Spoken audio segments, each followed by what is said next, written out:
सुनि मानगोनां आफादगिरि फाखन ब्रह्म बिथां बेवहाय बाहागो लादों काजलगांव मिउनिसिपालिटी बर्डनि chairman Upen Mushahary, vice chairman जोंहा लालमहन ब्रह्म बिथां, आंजों लोगोसे दंफैयो जोंनि मनेस्वर काख्लारि, बेवहाय बाहागो लानाय गुबुन गुबुन स्कुल कलेजनि फरायसाफोर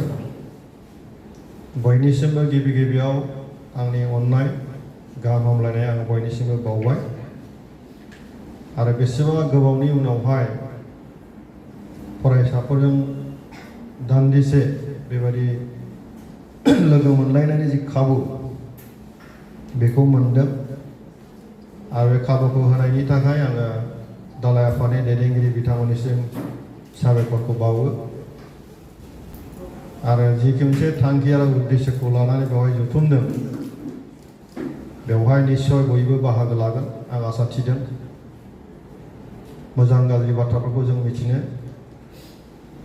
आरो जि एजेन्डाखौ बेवहाय होनाय जादों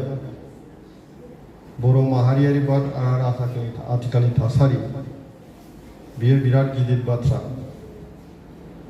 बेखौ लानानै सावरायनांगौआबो बिराद गुवार आरो बेनि बागै बुजिनांगौआबो गोनांथार आरो गुवारथार। दा दिनैनि बे सावरायनायाव खालि काजलगांव इउनिट कमिटिनि सिङाव थानायल' आरो बेवहाय फैनाय फरायसाफ्रा इयुथ जायखौ बुंनाय जादों मेट्रिक पास जाजेननाय नुबाय, डिग्री फार्स्ट इयाराव जाजेननाय मोनबाय, इउनिभार्सिटिखौ जोङो नुबाय, तो गोजोनबाय, बयखौबो सिनायनायनि मोनसे खाबुबो मोनबाय। दा आंनि सिनायथिया जाबाय मा बयबो एफा एफा मिथिगौब्लाबो आंनि सिनायथिखौ आं होनो लुबैबाय जे रोनगोरा नार्जारि, आंनि गामिया दांफुर थिलाफारा रेल लाइन सेराव। आङो क्लास 8 निफ्राय दुलाराय बर' फरायसा आफादजों सोमोन्दो जादों। क्लास 8 निफ्राय आङो हाई स्कुलखौ फरायदों बांगालदवा गोजौ फरायसालियाव, न'आव थानानै फरायनाय। बै समावहाय आन्दलन जाजेननो थाखाय एफा एफा सावरायनाय जाबाय जोंनि नेताफ्रा। सोमला बसुमतारिखौ सिनायोना? JSB जोहोलाव सोमला बसुमतारिखौ खोनायोना बयबो? जोहोलाव सोमला बसुमतारिया बासुगाव गयबारि, बियो रुंसारि जालांबाय, जों बेखौ बयबो मिथिगौ, आलादायै सावरायगाव मिथिगोन। बिथांमोना क'क्राझार जिल्ला दुलाराय बर' फरायसा आफादनि दैदेनगिरिमोन। बे समावहाय जोंनि बे काजलगांव बङाइगाव गासिबो पार्टआ क'क्राझारजोंबो ज' दंमोन आरो जोंबो ओंखायनो क'क्राझारजों सोमोन्दो लानानै खामानिखौ मावो। दुलाराय बर' फरायसा आफादनि जेखि खामानि मावा क'क्राझारनिफ्राय फैयो, जोङो स्कुलनिफ्राय थाङो। जोंनि दिनावहाय जोङो 6जन 7जनसो दङमोन एक्टिभ, बेनि गेजेराव बयबो एसे मिथिनायनि थाखाय आं बुंनो लुबैबाय जोङो हाई स्कुलाव फरायनाय समाव 7जन 8जनसो एक्टिभमोन एखे क्लासनि। आंजों लोगोसे दङ जोंनि दानि बे मन्थ्रि जालांनाय चन्दन ब्रह्म, जों एखे फरायनाय। पानिराम ब्रह्म दा MCLA, बियो जोंनि बोसोरसे सिगां, बिबो बड'सायाव फरायनाय। चन्दन ब्रह्मआबो बड'सायाव फरायदों। जोंनि गेजेराव दंमोन उखुन्दै मोसाहारि होननाय, लसन बसुमतारि होननाय, दा बे एखे स्कुलावनो दा हेडमास्टार जाबाय लसन बसुमतारि। बे 7जनसो मानसिया दुलाराय बर' फरायसा आफादजों थांलाय फैलाय जों खामानि मावबाय थायो। बे समाव जोंनि गाहाय फोरोंगिरिया सुबुस बसुमतारि बासुगावनि। बे समाव जोंना प्राइभेट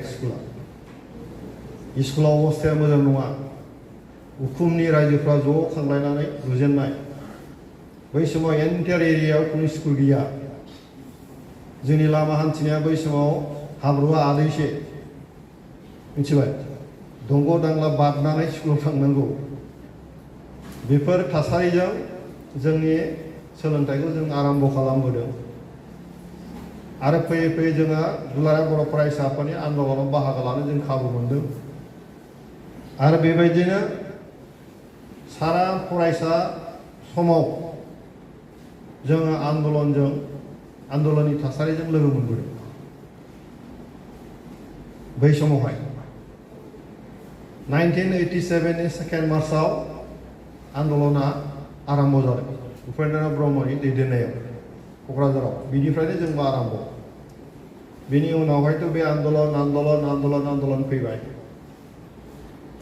93 आव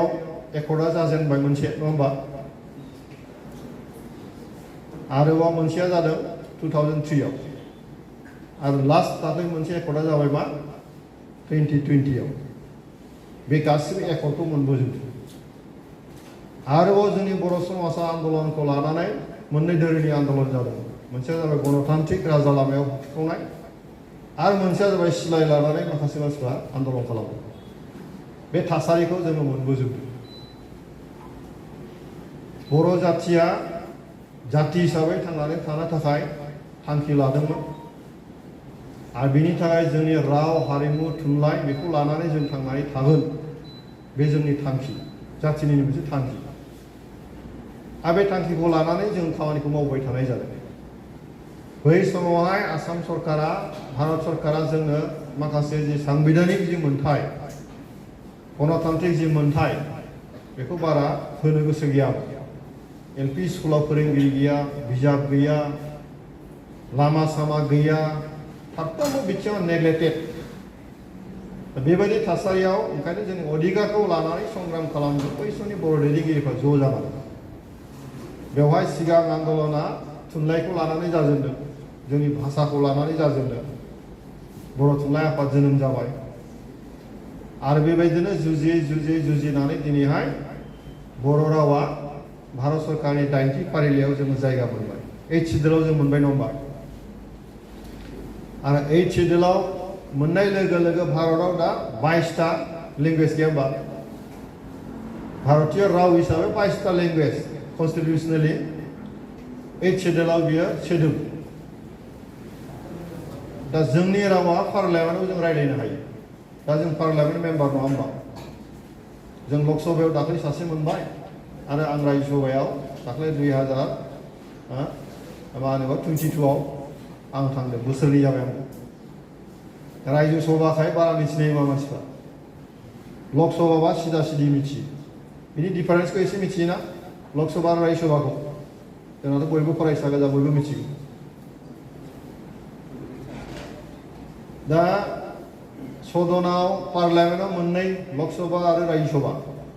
रायजोसभाया जाबाय काउन्सिल अफ स्टेट्स। स्टेटफोरनिफ्राय डाइरेक्ट रिप्रेजेन्टेसन बहाय थाङो। स्टेट एसेम्बलिनिफ्राय एमएलएफ्रा भट होनानै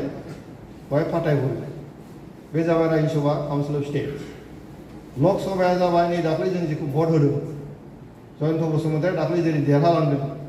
सारा आसामाव 14टा सिट, 14 जन एमपि जोंनि आसामाव बाहागो लाहैयो। बे जाबाय लकसभाखौ नों आंहा सिदायै भट होनायखाय बेखौ थाब थाब सिनायो।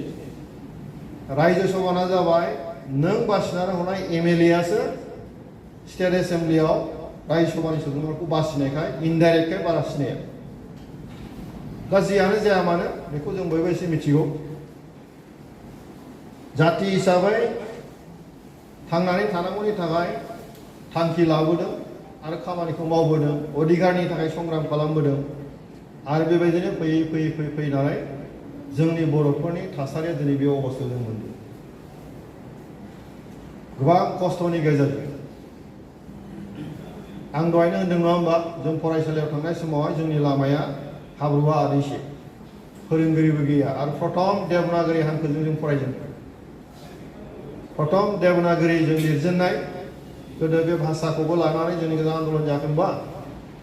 बेवहाय माने जोंनि जे स्क्रिप्ट, जे लिरनायनि जे हांखो, बे हांखोआ रमानजों लानो ना देबनागरिजों लानो बिदिबो जादोंमोन बै समावहाय। खिन्थु उनावहाय भारत सरकारा जोंनो देबनागरिखौ होबाय, बेखौ लानानै जों फरायबाय। प्रथम बाथ्सआ जाबाय जोङो मेट्रिक होजेननाया बेजोंनो जों मोनो। आरो जों हाई स्कुलाव फरायनाय समावहाय बर' लेखा गैया। अंक फोरोंगिरि जों मोनाखै, साइन्स फोरोंगिरि जों मोनाखै। आरोबाव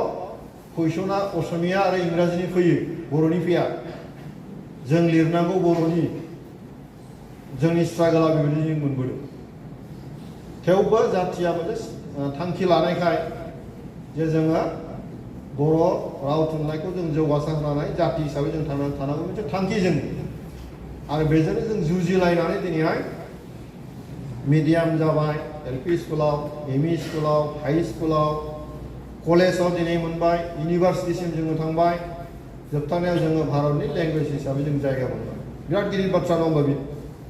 दाबो हाजार हाजार लेंगुवेज दङ जोंनि भारताव बिसोर बेहाय जायगा मोनहैयाखै खिन्थु जोङो सापज जेनेबा मेघालया मोनसे स्टेट नङा होमबा अरुणाचला मोनसे स्टेट नङा होमबा बे स्टेटनिफ्राय बिसोरनि भाषाया दाबो बे जायगा मोनाखै स्टेट लेंगुवेज गैया बिसोरना मेघालयाबो बिसोरबो नाजाबायसो थादों हो खिन्थु जोंहा स्टेट गैयाबाबो जोंनि भाषाया गुवारखाय जोङो बेखौ संग्रामनि गेजेरजों HCDL जों जायगा मोनो दा दिनै जोङो जोंनि भाषा जोंनि राव मिडियामखौ लानानै जोंनि गेजेराव गोनो गोथो जेबो जादों नङा जोंनि गेजेराव हाजार हाजार फरायसाफ्रा बर' मिडियाम फरायदों थिगैनो दङ सोरबा सोरबा इंलिस मिडियाम फरायदों बेबो थिगैनो दङ जोंनि गेजेराव मिडियामखौ लानानै फरायलायनायखौ लानानै गावजों गाव जोङो मुं सुलायनो नाङा दा थांखिया बेसो जानांगौ जोङो जाति हिसाबै थांनानै थानो लुबैदों नालाय जेखि जाया मानो जेखि लामाजों थाङा मानो नोङो खिन्थु जेरैखिया सोरखिनांगौ अभारअल जोंना थांखिया बे जानांगौ खिन्थु गावनिया गावनि मुलुगाव बेनो हाजारखि जेखि जाया मानो नोङो गावनिया गावनि नोङो दिल्लीयाव थाहैनो हागौ नोंहा नोंनिया नोङो दस्रा हादराव थाहैनो हागौ नोंहा नोंनि जाथिया रेस हिसाबै रानलायाखै होनबा मंगलियान ग्रुप माबा माबि बिदि ग्रुप रानाखै होनबा जोंथ' तिब्बेतान बर्मननि जों मंगलियान ग्रुप बेनि गेजेराव जों बर' आरो जों बर' हिसाबै थांनानै थानो लुबैयो बर'खौ खोमानानै नों दुनियावनो थांनानै थाहैनो हानाय नङा बर'खौ लानानैसो नोङो थांनानै थाहैनांगोन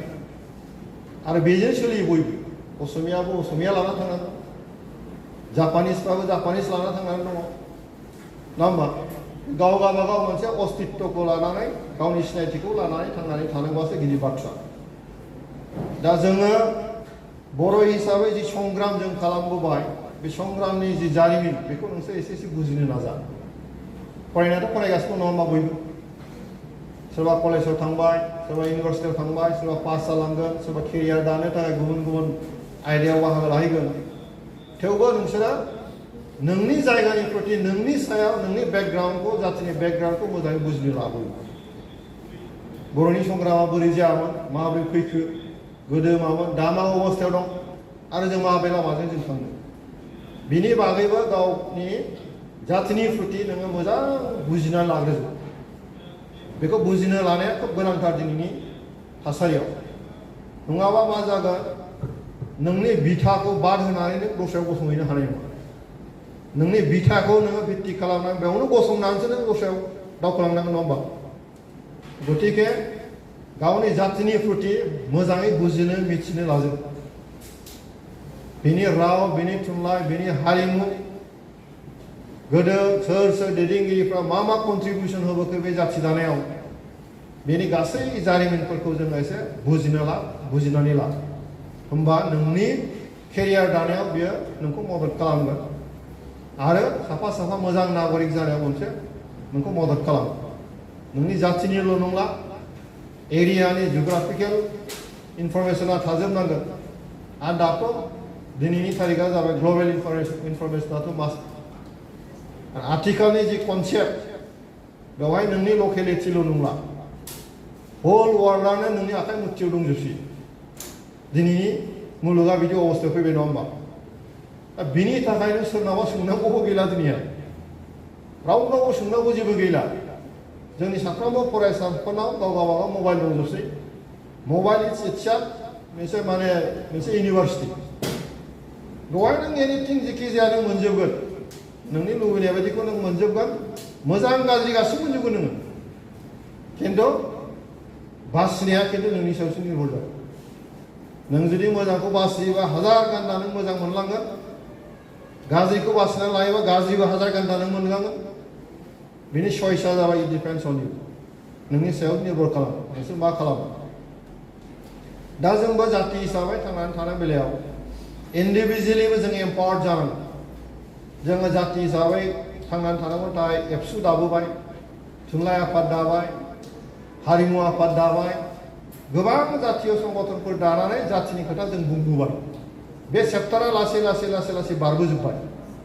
नाथाय दा जोंनि गेजेराव मा दरकार जादों इन्डिभिजुवेलि जों एसे एम्पावार्ड जानांसिगौ एडुकेसनेलि कालचारेलि इक'नमिकेलि फारफ्रोमबो बिथिङाव जों इन्डिभिजुवेलि जों एसे एम्पावार्ड जानांसिगौ दा जोंनि गेजेरावहाय गोबां दा नोङो MA पास जाबाय ल' फरायग्रा गथ'फोर ओंखारबाय इन्जिनियार डक्टर ओंखारजोब्बाय 2006 सनाव आं दुलाराय बर' फरायसा आफादनि आफादगिरिमोन 2006 आव आङो सारा आसामाव बर'फोरनि गेजेराव मोनसे सार्भे खालामहोदों जे बर'फोरनि सोलोंथाइनि अबस्थाया मा बेवहाय नुबाय सार्भे खालामनायाव 2006 आव प्रथम मेट्रिक पास जानाय बर' मिजिंखौ नायग्रोदों दै बेवहाय जोंहा 66 आवल' मोनदों सारा आसामाव बै समावहाय डक्टर फरायनाया बहाय माने माने मा होनो बेखौ 250 जन ल' फरायनाय गथ'फ्रा 150 जनल' दंमोन जोंनि अबस्थाया बेबायदि ओमफ्राय नोङो MA फरायनाय डिग्री फरायनाय गासिबो खमजोब खिन्थु दिनै लासै जों सांग्रांथि लाबोबाय 2500 किल'मिटार जोङो दुलाराय बर' फरायसा आफादनिफ्राय क'लासामजों साइकेल रेलि खालामदों इडुकेसन रिलेटेड सोलोंथाइखौ मोनसे जांख्रिखांनाय लाबोनो थाखाय सारा आसाम बेनिफ्राय दिनैहाय खामानि मावनानै जोंनि गेजेरावहाय जों दिनैहाय जथेस्थ' दिनै जों इमप्रुभ जाबोबाय दाथ' जथेस्थ' फैबाय बाहेरा मुलुगावबो जों दखल खालामनो हाबाय नार्सिं सेक्टराव जोंनि हिन्जावसाफ्रा दंहैयो डक्टर फरायग्राफोर बारायबाय ल' फरायग्राफोरबो बारायबाय इन्जिनियारिंआवबो बारायबाय बेबायदि बाराय दिनैहाय बारायगासिनो दं दा जोंनि गेजेराव अधिकारखौ लानानै आरो गावनि मोन्थाइखौ लानानै राजनितिक भाबै संग्रामनि दा प्रयोजन गैला आरोबाव राजा लामायाव ग्रोम आन्दलन खालामनाय थांबावनांगौनि दा दरखार गैला जिखौ मोननांगौ जों राजनितिक भाबै मोनसे बिथाखौ जों मोनबाय दा बे बिथायाव गसंथानानै बेखौनो दा फुवारनांगौ फेदेरनांगौ जों आरो बेखौ खालामनोबा जोङो इन्डिभिजुवेलि जों एम्पावार्ड जाजोबो जों साफ्रोमबो जुदि मोजां सोलोंथाइनि गेजेरजों गाव फिल्डआव जुदि दखल खालामहैजोबोबा बेनो नोंनि जातिखौ गोजौ मोनसे लेभेलाव दैदेनलांबाय थागोन आरो जों जाति हिसाबै दा जों बिदिसो थानांगौ एभ्रि फिल्ड नोङो मिस्ट्रिनिफ्राय लानानै न' लुग्रा मिस्ट्रिनिफ्राय लानानै हा जावग्रानिफ्राय लानानै मेकानिक्सनिफ्राय लानानै मटर बानायग्रानिफ्राय लानानै कारेन्ट बानायग्रानिफ्राय लानानै गासिबो फिल्डआव जुदि दखल खालामजोबनो हानाय केपासिटिया जोंनाव जुदि दखल खालामनो हायोबा बे जातिखौ रावबो फोथैनो हायो आरो बेसो दा दिनैनि मुलुगनि चेलेन्ज आरो दिनैहाय चेलेन्जआ जाबाय मा दाथ' टेक्न'लजि फैबाय बे टेक्न'लजियाव जुदि नोंबो दखल खालामनो हायाबा जिबना खिन्थु टाफ जाबाय थांनानै थानांगौआ दाथ' आरो बिराद ट्रेना गोदान फैबाय रबट फैबाय नङा होमबा मानसिनि खामानियानो जोबहैसिगोन रबट सृष्टि खालामजोब्बाय हटेलाव रबटआ नों ओंखाम रानना होग्रा जाबाय गाइड खालामग्रा जाबाय गासिबो मेसिनानो जासिगोन दा बेबायदि ट्रेनाव जोंफोरबायदि फिसा जातिनि फरायसाफ्रा ओरैनो आलो गोजोन थानानै जोङो थांनांगौआ गोब्राब जाबाय ओंखायनो जों एसे सिरियासलि जों एसे डिल खालामनानै जोंनि इयुथ समनि जि मोनसे थासारि बेखौ खुनु मिसइउज खालामालासिनो गावबागाव केरियार दानांगौनि थाखाय जों बयबो एसे कनसेन्ट्रेट खालामनाया दरकार दं दिनैनि तारिखाव ओंखायनो आं बे बाथ्राखौ बुंनायनि कारना जाबाय मा बेवहायथ' गासिबो इयुथ गोजा आरो इयुथ फर्सआ जाबाय मा मस्ट इम्पर्टेन्ट आरो बेनो हाइटेक बे टाइमखौ नोङो मिसइउजै खनसे जादावबाय बेखौ मोनफिननांगौआ बिराद गोब्राब ओंखायनो बे हाई टाइमखौ जोङो थि समावहाय थि खामानिनि थाखाय जों बाहायनो नाजानांगौ ओंखायनो जोङो बे लेभेलखौ जों एसे बुजिनानै जोङो थांनांगौ बेखौ भारतबर्षआ दा मोनसे मा खालामो दाथ' 2024 नम्बर 2047 आव भारतनि इंडिपेंडेंसआ 100 इयार्स जाबाय इंडिपेंडेंसआ 1947 आव जायाखै होनबा इंडिपेंडेंटआ नेक्स्ट फैगौ 2047 आव 100 इयार्स जाबाय दा 100 इयार्स 47 सिमाव भारतखौ डेभलप कान्ट्रिनि लिस्टआव लांनो नागिरदों डेभलप कान्ट्रिनि लिस्टआव से आमेरिका दिनै जापान दङ चाइना दङ बेफोरबायदि लेभेलाव लांनो नागिरदों दा लेभेलाव लांनोबा नोंनि बे भारतनि खना खनला जेसेबां जाति जनगोष्ठी दं बेबो बे डेभलप कान्ट्रिनि जि एजेन्डा बयजों हाबहैजोबनांगोन नङा होमबा आरो बेजों जुदि नोङो थांनांगौबा जों मथे एफा एफा थाबायफानांगोन नङाबा नोङो मालाया जौगालांबाबो जों खिन्थु जाति हिसाबै 2047 सनाव भारतआ डेभलप कान्ट्रिनि लिस्टआव फैब्लाबो जाति हिसाबै जों जुदि सौहैयाबा जोंहा बहाय लस ओंखायनो जोङो दावगालांनो हानांगोन आरो दावगालांनो हानायनि केपासिटिया बर'फोरनाव दं दावगालांनो हानायनि केपासिटिया दिनैहाय बर'फोरनि गेजेरजों फैबाय दा जों स्मल मोनसे पलिटिकेल सेटआप जों मोनदों बड'लेण्ड टेरिटरियेल काउन्सिल नङा होमबा गोदो गैयामोन दा गावनिनो मोनसे सरकार राजनिति भाबै गणतान्त्रिक पद्धतियै बेवहाय सोर पार्टिया मा सरकार दागोन बे आलादा मेटार बे जाबाय सिस्टेम बेखौ नोंबो पार्मानेन्ट खालामनो हाया आंबो पार्मानेन्ट खालामनो हाया सोरबा सासे बेक्तियानो बेवहाय सिफ जाबाय थागोन बेखौ रावबो बुंनो हाया बे जाबाय जोंनि भारत सरकार दानायनि कन्स्टिटिउसनेल मोनसे प्रभिजन खिन्थु बेनि भित्ति हिसाबै सिस्टेम हिसाबै जों मोनसे बेबस्था जों मोनबाय मा जेरै जों मोनसे स्मल मोनसे एडमिनिस्ट्रेटिभ बेबस्था जों मोनबाय 6 सिजननि आन्डारावहाय बड'लेण्ड टेरिटरियेल काउन्सिल बे जोंनि भित्ति बे जोंनि न'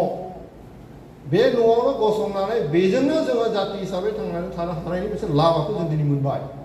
दा बेखौसो जों बारायलांबाय थानांगौ आरो बेनि थाखाय जोङो दा ओंखायनो नैबे आं दहाय माखासे बुंनाय बाथ्राफ्रा जे इन्डिभिजुवेल एम्पावारमेन्टनि थाखाय जों बयबो गोसो होनांगोन आरो बेनि थाखाय सिनसियारलि जों बयबो डिल खालामनांगोन गतिके दिनैनि तारिखाव हिउज मोनसे एडभान्टेज दङ आरो पटेन्सियेलाबो जोंनि गेजेराव दङ दा बेखौ जोङो एडभान्टेजफोरखौ जोङो बोरैहाय चइस खालामनानै गावनि गाव माने केरियारखौ जोङो थिक खालामलांनो हायो बेनि थाखाय जों बयबो नाजालांगोन दा राइट नाउ जोंनि परिबेशआ नोंसोरनि दानि बे समा खुनु नोंसोरो जातिखौ लानानै स्ट्रागलाव बाहागो लानांगौ खोथा गैया नङा होमबा जोंथ' गोदोहाय आन्दलन खालामबोबाय पुलिसजों होसोजाबोबाय मानसिबो थैलांजोब्बाय पलिटिकेल मोनसे आन्दलना जोब्बाय सेटलमेन्ट फैबाय बै सेप्टारा कमप्लिट जातियाव आन्दलननि सेप्टारा जातियाव कमप्लिट फिजिकेल जि आन्दलन ना जोंनि आन्दलना नोंनि माने शिक्षा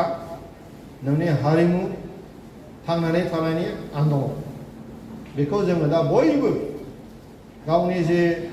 थि सम बे थि समखौ नस्थ' खालामालासिनो जोङो पारफेक्टलि जों बेखौ बोरैहाय लांनो हायो बिनि थाखायसो जों बेबस्थाखौ दिनै लानानै दङ आरो मोनसे खोथाखौ आं दिनै बुंनो लुबैदों जितु इयुथ बेसिकेलि जोङो सानो गभर्नमेन्ट जब नङा होमबा गभर्नमेन्ट जबखौ जों बयबो लुबैयो मोनबाथ' मोजां नाथाय दानि जे इक'नमिक पलिसि गभर्नमेन्ट जब मोननांगौ गोब्राब सम सम ओंखारगोन जिखिनि मोननांगौ माखासे सेक्सना मोनलांबाय थागोन नाथाय गासिबो मोननाय नङा गासिबो गभर्नमेन्ट जबखौ मोननाय नङा थ' गभर्नमेन्ट जबानोल' नोङो सल पार्पास जानो नाङा नोंथ' थांनानै थानांगोन जेरैखि जायाबाबो नङा होमबा गतिके बेनि थाखाय नोंखौनो जैग्य खालामनो हागोन नोंखौ केपेबल खालामनायासो गिदिर बाथ्रा जादों बिदि आरो केपेबल जुदि खालामनांगौब्ला नोङो माबा नङा माबा मोनसे नोङो डिसिसन लानानै चइस लानानै नोंनि केपेबिलिटिखौ नोङो राइट जायगायाव नों सहैहोनांगोन आरो बेखौ जोङो लानानै जोङो थांनांगोन बेनि थाखायनो सम सम दिनैहाय आं सानो जोंहा जेनेबा इउनिट कमिटि एबसुआ बेखौ अभारअल रायलायबाय माखासे केरियार एडभान्समेन्टनि थाखाय केरियार मटिभेसननि थाखाय सम सम खालामबाय था मानसिनिबो अभाब गैला बेबायदि जायगाथ' गैखायामोन जोंनि समावहाय दाथ' एसेबाबो जों एसिनि सिङावहाय बिदि रायलायनाय मोनसे परिबेस फैयाखै होनबा जोंनि समावथ' बिदि गैया दा दिनैहाय जों एसेबाबो साबसिन जों परिबेसखौ जों मोनबाय रावखौबो गिनांला खुनु दांगा हांगामा गैला मोजां परिबेसाव सिन्ता खालामनायनि परिबेसखौ जों दिनै मोनबाय ओंखायनो बे टाइमखौ जोङो बिराद मोजां आरो फार्स्टफुलि जोङो बेखौ जों इउटिलाइज खालामनो थाखाय जोङो नाजानांगोन बाखि माखासे पलिटिकेल लेभेलाव माखौ मावनांगौ मालाय पलिटिकेल लेभेलाव लांबाय थागोन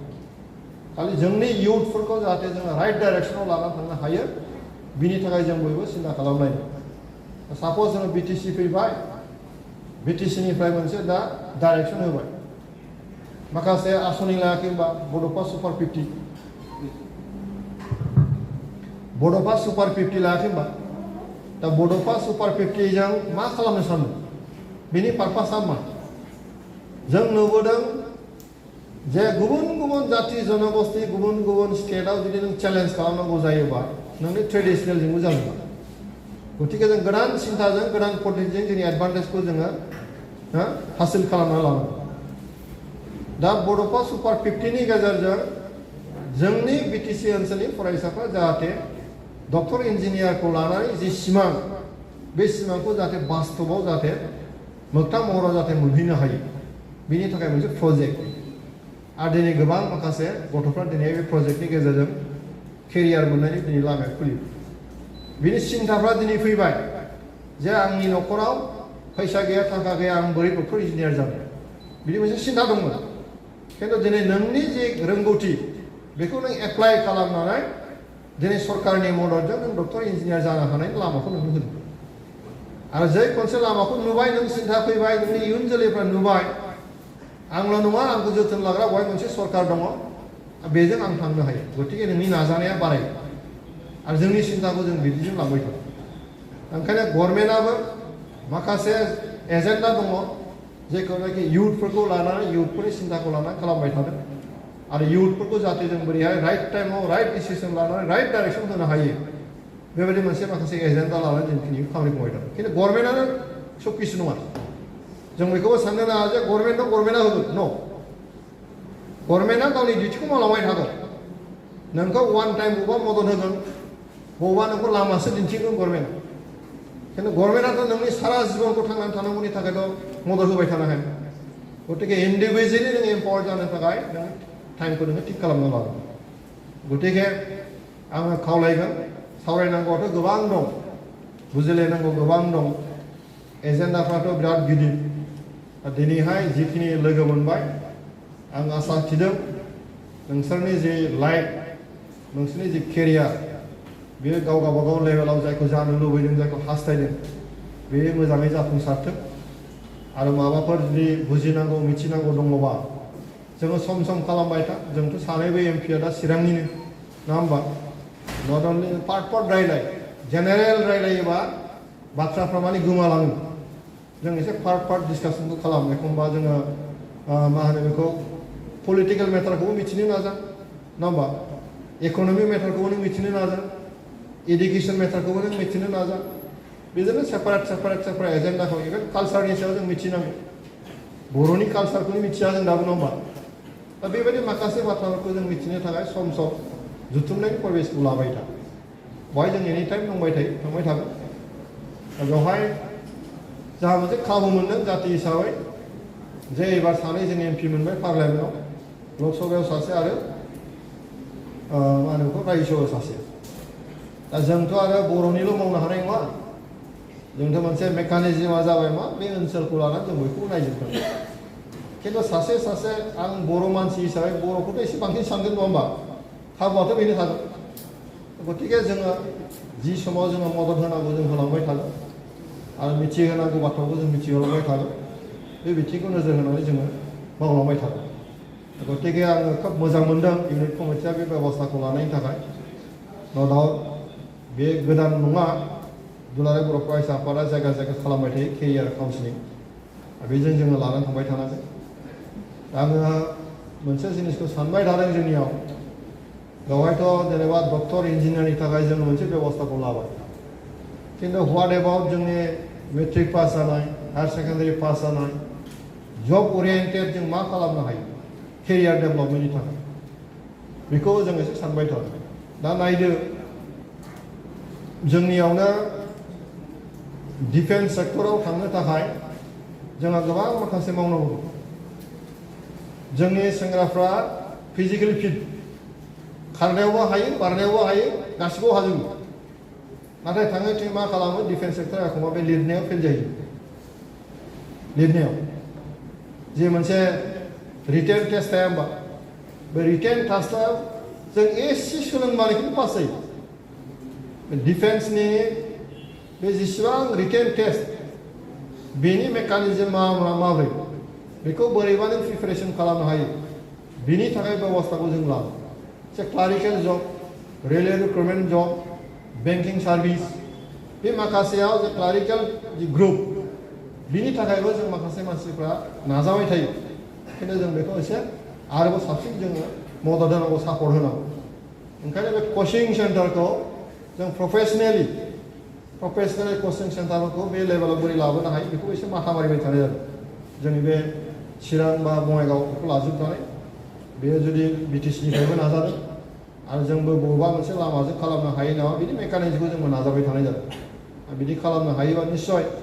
डक्टर इन्जिनियारफ्राथ' जाग्राफोर जाहैबाय थागोन नङा होमबा खिन्थु जोंनि बे लेभेलखौ नायो आमफ्राय एखे माइक्र' लेभेलाव नायो ITI जोंनाव गोदोसोनानै दंजोबो ITI जों मानसिफ्रा सानो बेखौ फिसा साननो हागौ खिन्थु आथिखालाव ITI जों बांसिन इनकाम दं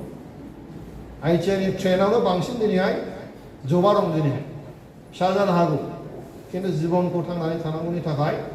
ITI आव जथेस्थ' लामा ओंखारो नोंनि इन्डिभिजुवेलि नोंखौ एम्पावार खालामो निलिबारियाव मोनसे ITI दा जोंनाव जाबाय बाय रबटिक माने मा होनो बेखौ वेल्डिं बेनिबो बेवहाय दंसै बेबस्था हो आरो बे हर्टिकालचारनि सायावबो बेवहाय दंसै दा जि हायोबा जायफ्रा इन्टारेस्टेड नोङो प्रफेसनेल लाइनाव थाब थांनो नाजा ओरैनो थानो नाङा जेनेबा मेट्रिक पास जाबाय हायार सेकेन्डारि पास जाबाय ओरैनो थानो नाङा ITI फ्राव बबेबा दङ नामा बेखौ नागिर आरो बबेबा मोनसे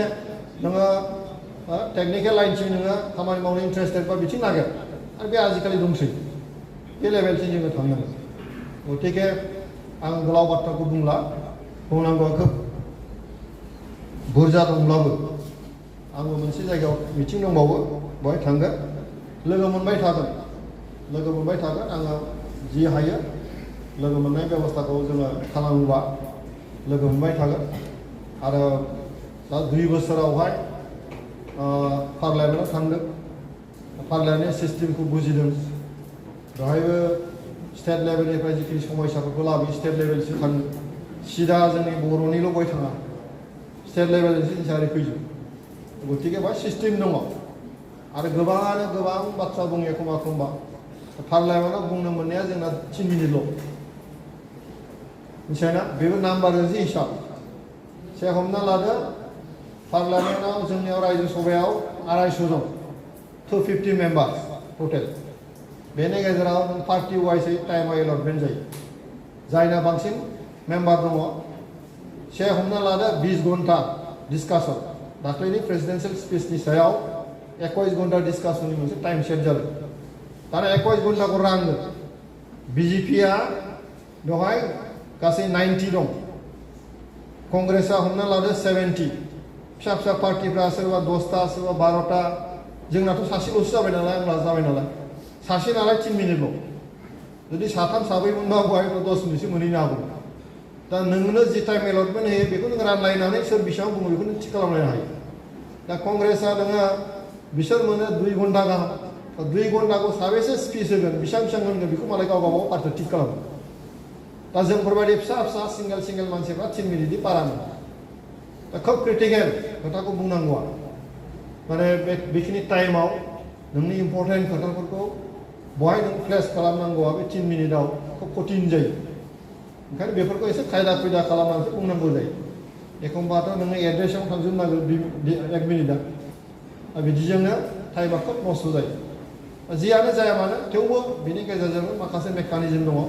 बे मेकानिजमजों जोंनि नांगौखिनिखौ जोङो होसोनो थाखाय दिखांनो थाखाय जों नाजाबाय थायो बेखिनिया सोलिलांबाय थागोन गतिके पार्लियामेन्टारि सिस्टेम बेनि पावार एन्ड फांसन बे सिस्टेमफोरनि सायावबो जों एसे बुजिनानै लाबोयो बुजिनो नाजा आरो आजिखालिथ' आं बुंबाय दहायनो गाव गावबागाव मबाइल दंखायो बेहाय नों सार्च खालामबानो गासिबो जिनिसा मोनजोबखायो गासिबो ट्रेन्सपारेन्ट जाजोबो खालि बेखौल' आं खावलायगोन जुगा सोलायबाय जुगा लेजि मानसिनि नंला हो जुगा बानायनि जुग नङा जुगा उन्दुनायनि सम नङा दानि जुगा जुदि नोङो हो उन्दुनायखौल' बांसिन प्रायरिटि होनानै थाबाय थायोबा मालाया ओंखारलाङो आरो मालाया ओंखारलाङोबाथ' बे नोंखौ नायनाय नङा दानि जुगा बे अबस्था जाबाय दं नोङो इन्डिभिजुवेलिबाबो जाथिबाबो बे एखे ट्रेना एखे गतिके जोङो नोंनि आखायाव जि एडभान्टेज फैदों जि टाइम फैदों बेखौ नोङो राइट टाइमाव नोङो बेखौ सिद्धान्त लानानै थांखि लानानै खामानि मावनायनि बेबस्थाखौ नोङो ला आरो रोंनाय रोङियाथ' नों खनसे राव फैखायाखै नङा होमबा साहस बारायलांबा किउरियसिटिल'सो थानांगौ बेनो बयबो बेखौ बुंबाय थायो ओंखायनो बे मेटारफोरखौ लानानै जों आवगायलाङो जाति हिसाबै जोङो गिनांगौ जेबो गैया गोबाङानो एखम्बा ससियेल मिडियायाव जानला मानला खोथा बुंग्रा जाबाय दानिया नङा होमबा बयबो दाना अस्थाद जोबसै नालाय जाथिनि खोथा सिन्था खालामो बे गाज्रि नङा सानथों खिन्थु जोङो ओरैबायदि मोनसे पस्ट खालामनो नाङा अपिनियन होनो नाङा जोंनि गेजेराव जेजोंनाखि नोंनि केरेक्टाराबो नस्थ' जायो जाथियाबो नस्थ' जायो परिबेसाबो नस्थ' जायो जों बेखौ लांनो नाङा गासिबो मानसिफ्रानो माखासे सिटुएसन थाया होमबा बे सिटुएसनखौ जों बुजिलायनांगौ हो दा एखम्बा माने बिराद माखासे माने नायथावै खोनासंथावै ससियेल मिडियाफ्राव जि मोनसे डिसकासन जायो बेबो जोंनि जाति हिसाबै ग्रथ जानायनि मोजां लक्षण नङा बियो जों एसे पजिटिभ डिसकासन जों खालामनांगौ जोङो जोंनि जे नेरेटिभ जिखिनि जोङो नेरेटिभ सृष्टि खालामो बे पजिटिभ जानांगौ आरो पजिटिभलि जों जुदि बयबो जुदि सृष्टि खालामोबा जोङो बेखौ जोङो लांनो हागोन आरो ओंखायनो बर' रावखौ लानानै गिनांगौ जेबो गैया जोङो दाख्लै जोंनि इडुकेसन मिनिस्टारखौ लोगो हमदोंमोन प्रधानखौ इउनिभार्सिटि दिल्ली इउनिभार्सिटि सेन्ट्रेल इउनिभार्सिटिजों जोङो सिलचर दङ तेजपुर दं नङा होमबा बेफ्रावबो जोंहा डिपार्टमेन्ट बर' मिडियाम बर'नि डिपार्टमेन्ट खुलिनांगौ होननानै जों होदों बेवहाय मोनसे खोथाया क्लियार जिहेतु माने HCDल' जों हाब्बाय नङा होमबा भारत सरकारा 22टा लेंगुवेजखौ लानानै टटेल मोनसे पलिसि हाबखाबाय जों बेखौ बुंनांला दा खालि जों एप्रचल' खालामनांगौ दानो हो असमियाजों जेसेबां खामानि मावगोन बर'जोंबो बिजों मावनांगोन हिन्दीजों जेसेबां खामानि मावनांगोन बर'जोंबो बिदि मावगोन माने भारतनि पार्लियामेन्टारि प्रसिडिंआव जेसेबां जादों बेखौ बर'आव ट्रेन्सलेट जाजोबनांगौ बुजिबायना गासिबो ट्रेन्सलेसना बर'आव बे 22टा लेंगुवेजाव फैजोबनांगोन आरो दा मेकानिजमा ओरैबायदि दिहुनबाय दानि टेक्न'लजिखौ बाहायनानै ट्रेन्सलेसना दा अट'मेटिक आं बहाय बर'नि बुंदों नङा होमबा 22टा लेंगुवेजनि नों माखौ खोनासंनो नों गाव गावबागाव खोनासंनो हागोन दा जों बेखौ साननो नाङा जे आं इंलिस रोङा हिन्दी रोङा मालायालाम रोङा न' भाषा रोङियाना फेक्टर नङा 22टा लेंगुवेजाव जोंना हाबखाबाय नङा होमबा नोङो दिल्ली बम्बे जेरावखि थाङा मानो माबा मोनसे कनफारेन्स जुदि जायोबा नोंनि भाषाजोंनो नों एक्सपार्ट जानानै थां नोंनि भाषाजों नों बुं मालाय ट्रेन्सलेसना मेसिना खालामबाय थागोन बाथ' नों गिनांगौ जेबो गैला लाजिनांगौ गैला आरो आख' फाख' जानांगौ खोथा गैला सिटुएसना बिदिसिम फैबाय दा दिनै गतिके जोङो गोनो गोथो जेबो जानो नाङा सोरबा सोरबा गोबां बाथ्रा बुङो एखम्बा एखम्बा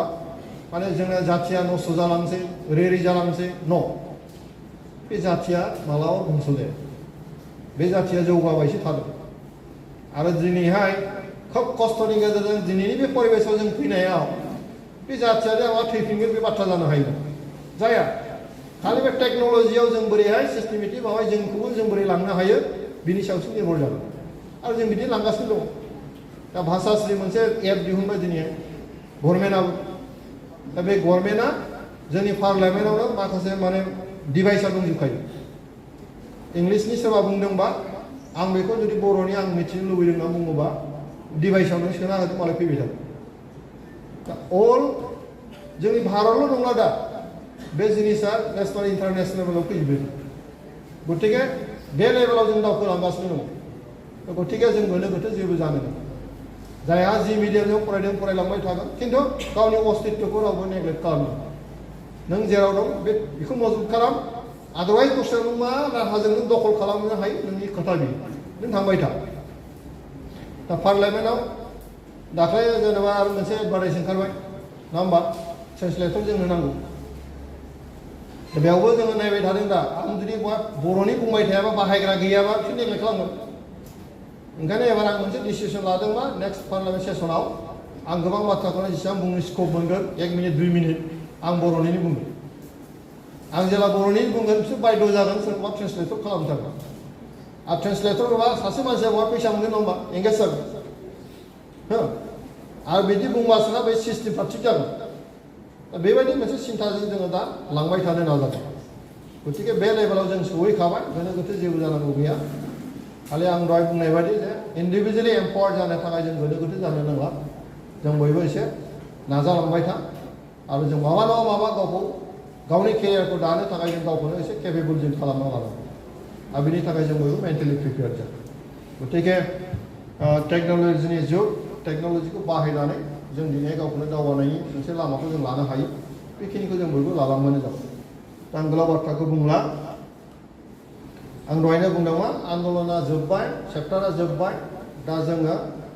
शिक्षा दिगै सोलोंथाइ दिगखौ जोङो मजबुत खालामनानै इन्डिभिजुवेलि एम्पावार्ड जानांगौनि थाखाय जों मोनसे एजेन्डाजों जों दावगालांबाय थादों आरो दुलाराय बर' फरायसा आफाद हिसाबै जिखिनि दायथ' लानानै दिनै जि एरेन्जमेन्ट खालामबाय बेखौ सम सम खालामबाय था बेखौ सम सम खालामबाय था आरो पार्ट मोनसे एजेन्डा लानानै आरो टपिक्सफोरखौ आलादा आलादा लानानै जों डिसकासनखौ जों खालामबाय था आरो बे डिसकासना मा होनो बेखौ नेक्स्ट जेनेरेसनाव जों बेखौ इनजेक्ट खालामलांबाय थानो हायो